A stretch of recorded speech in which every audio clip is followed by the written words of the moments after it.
Hello guys, good afternoon. Nagluto tayo ngayon ng tuna pasta. Yun na po, kakawa ko na po yung pasta. So, ito po yung tuna. Century tuna. Yes, yun.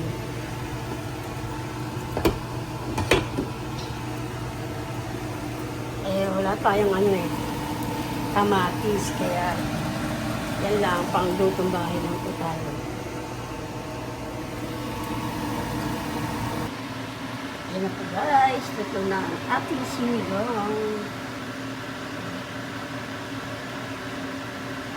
Sarap yan. Yan na po guys.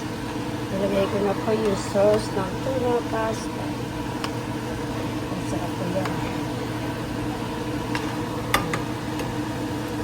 Yan na rin po yung tuna pasta.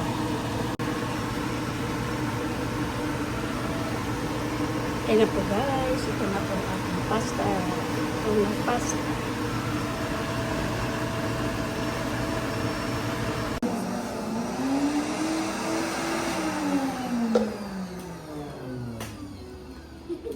Napakita ko to kay Bugoy.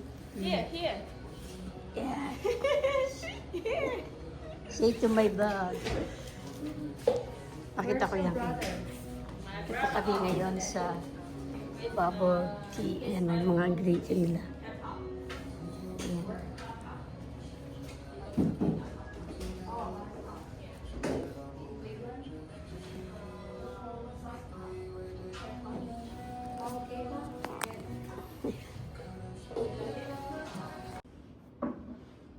I'll take the tablecloth off if you want.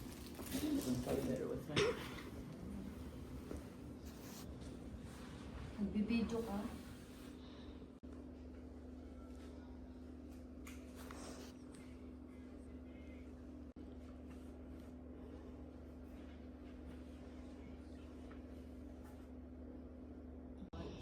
That's good. So I pretty much just come home and relax. Which Or get sick. probably because they're exposed to so much bacteria. Yeah, probably. Yeah. Oh my A lot of god. them. One guy.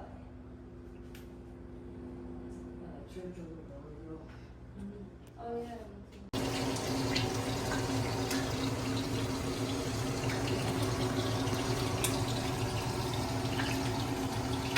Yan po guys. Pork chop. Saka yung tuna. Ito po bala ko ipaksi o prito. Ito po igagawin kong parang parang mechado. Pork mechado o apitada. Good morning guys. Happy Tuesday to everyone. September 16. Okay guys, yan na po. Dito na po yung tuna. Pinito ko muna bago kasi ipaksi. Iba yung sauce. Nalagyan ko. Ayan. Guys, ito na po yung tuna paksi. Paksi niya. Tinaksin tuna, tinaksin ko. Tapos ito na po yung apitada pa yan. O masyado natin. Bahala na ko. Basta may sauce.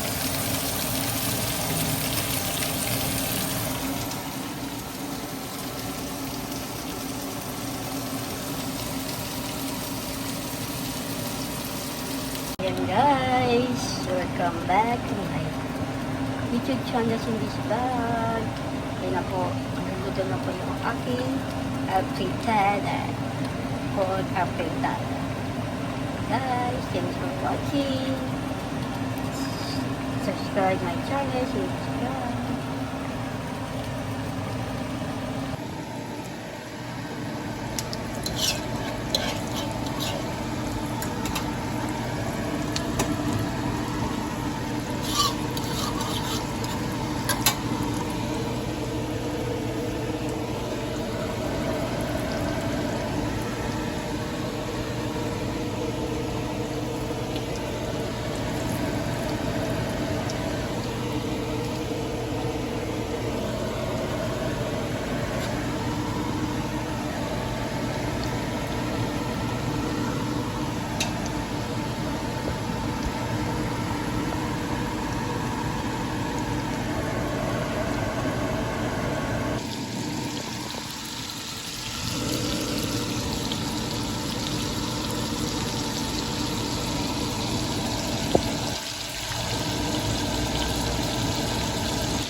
Manila. Ayan guys, ang nagluluto yung aking kaibigan na si Lerma. Nagluluto siya ng turon. Maghay ka nga sa anong og.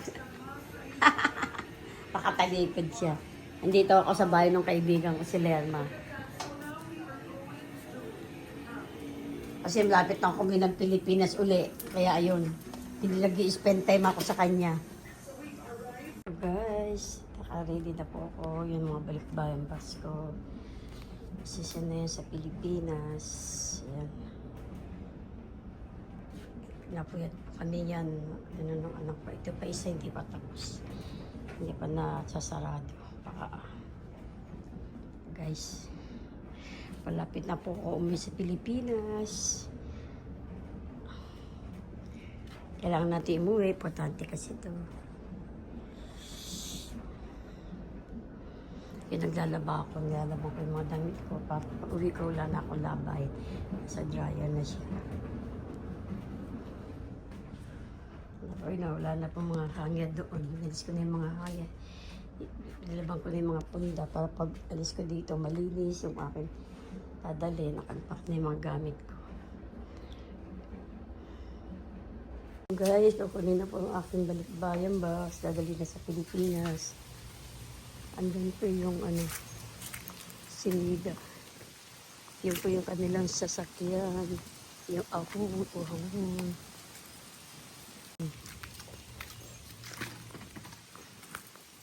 Malaki ang pensyon nila. Oh, Ang isa, 1 ahol. Yung aking yan na po yung may-ari na kumukuha. So guys, dito po kami sa Fusion Unlimited Labo Pay.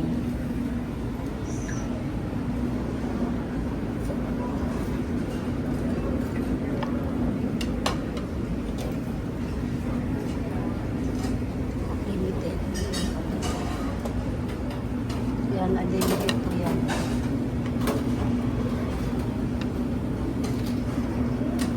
Yan po, dito po kami sa Unlimited.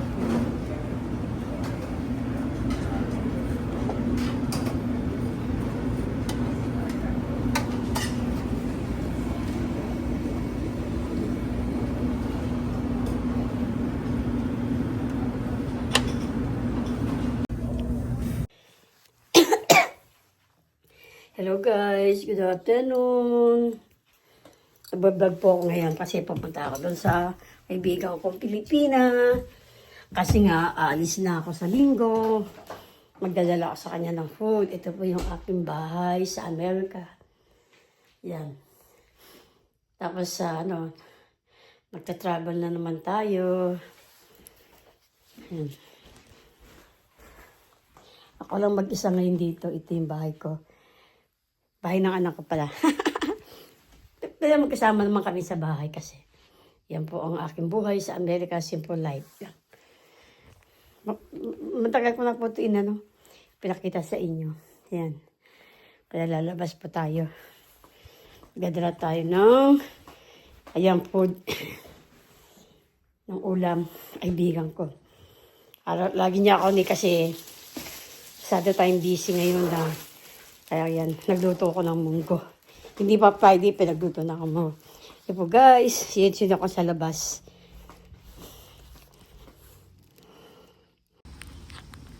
Yan na po guys, ito po yung dala ko. Sa labas na tayo ng ating bahay. Ayan. Yan, naglalaglagan na po. Fall na po ngayon eh.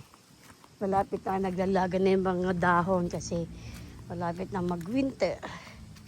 Yan po yung aming bahay. Yan. Talakad po tayo. Kasi medyo masama din panahon dito, nag-uulan.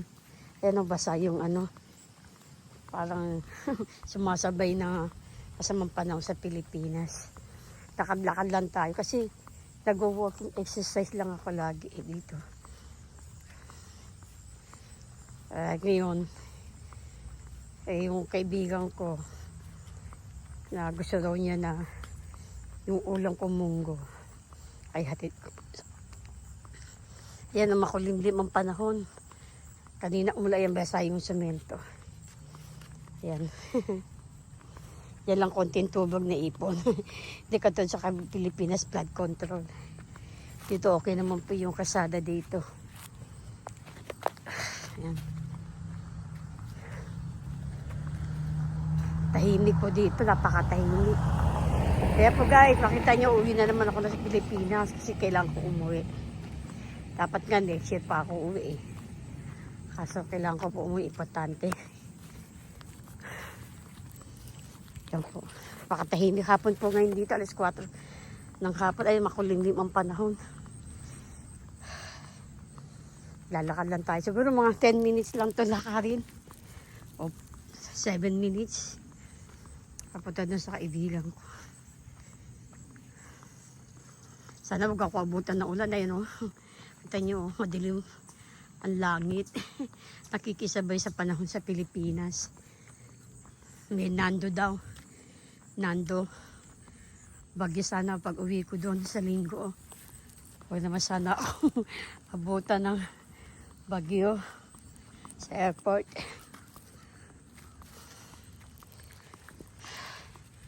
Ay nako, hindi nga na ako. Kasi nga may dala akong, ayan yung munggo dadalhin ko sa kaibigan ko. Ma-biyuda na kasi siya. So guys, don't forget like, subscribe. We have September 24. Sana maayos na ang problema sa Pilipinas ng flood control. Don't forget like, subscribe my channel in this vlog.